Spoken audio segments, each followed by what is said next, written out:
റാഫി കരീമുടെ വിവരങ്ങളുമായി ഇപ്പോൾ കൊച്ചിയിൽ നിന്ന്. റാഫി, ഗൂഢാലോചന അത് തനിക്ക് തന്നെ നടന്നു ദിലീപ് പറയുന്നുണ്ട്. ദിലീപിന്റെ അഭിഭാഷകൻ എന്താണ് പ്രതികരിച്ച്? വിവരങ്ങൾ എന്തൊക്കെയാണ് റാഫി?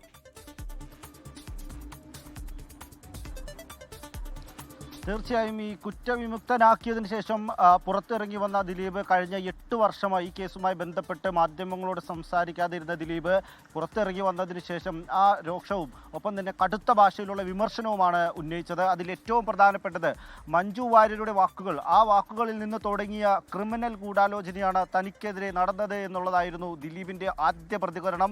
അതിനു പിന്നാലെയാണ് ഓരോ കാര്യങ്ങളും അക്കമിട്ട് നിരത്തിക്കൊണ്ട് ദിലീപ് പറഞ്ഞത്.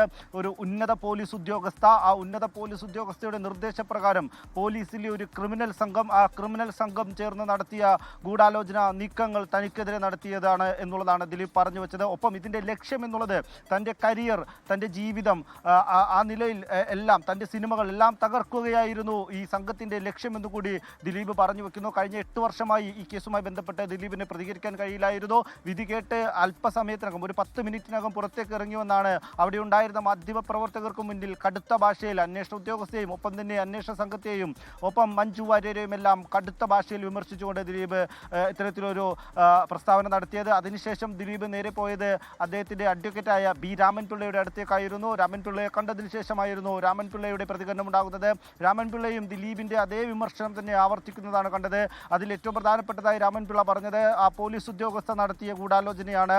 അതിൽ ഏറ്റവും പ്രധാനപ്പെട്ടത് ബാലേന്ദ്രകുമാർ അടക്കമുള്ളവരുടെ വരവ്, അതും ഗൂഢാലോചനയുടെ ഭാഗമായിരുന്നു. ഒരു തെളിവുമില്ലാതെ ഒരു കേസ് കോടതിയിൽ ജയിക്കില്ല എന്നുള്ളതായിരുന്നു അഡ്വക്കേറ്റ് രാമൻപിള്ള പറഞ്ഞത്. തെളിവുകളും കള്ളസാക്ഷിയും കൊണ്ട് കേസ് ജയിക്കില്ല, അതിന് സത്യസന്ധമായ സാക്ഷികളും തെളിവുകളും വേണം.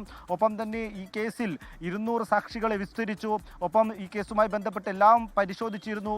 ഈ കേസിൽ ഇതല്ലാതെ മറ്റൊരു വിധി വരില്ല എന്നുള്ളതായിരുന്നു രാമൻപിള്ളയുടെ പ്രതികരണം. ഈ നിലയിൽ ഈ വിധി വന്നതിന് പിന്നാലെ തന്നെ ശക്തമായ ഭാഷയിൽ ഈ കേസുമായി ബന്ധപ്പെട്ട് നടന്ന പ്രവർത്തനങ്ങൾ, ഈ കേസുമായി ബന്ധപ്പെട്ട് നടന്ന മറ്റ് വിചാരണകൾ, ഈ കേസുമായി ബന്ധപ്പെട്ടുള്ള സാക്ഷികൾ, ഈ കേസുമായി ബന്ധപ്പെട്ടുള്ള തെളിവുകൾ, ഇതെല്ലാം തന്നെ ഗൂഢാലോചനയുടെ ഭാഗമാണ് എന്നും ക്രിമിനൽ ഗൂഢാലോചന ഇതിന് പിന്നിൽ നടന്നിട്ടുണ്ടെന്നാണ് ദിലീപും രാമൻപിള്ളയും പറഞ്ഞു വെച്ചത്. ഒപ്പം തന്നെ ഈ കേസുമായി ബന്ധപ്പെട്ടുള്ള വിധിപ്പകർപ്പ് ലഭിച്ചതിന് ശേഷം തുടർ നടപടികൾ ഉണ്ടാകും എന്നുകൂടി ഇരുവരും പറഞ്ഞു വെക്കുന്നു. റാഫി കരീം, കൊച്ചിയിൽ നിന്ന്. ലോകത്തെവിടെയായാലും ഏത് സമയത്തും 24 വാർത്തകളും ഓഗ്മെന്റഡ് റിയാലിറ്റി പാക്കേജുകളും എക്സ്പ്ലെയിനറുകളും വിശദമായി കാണാൻ ഞങ്ങളുടെ യൂട്യൂബ് ചാനൽ നിങ്ങൾക്ക് സബ്സ്ക്രൈബ് ചെയ്യാം.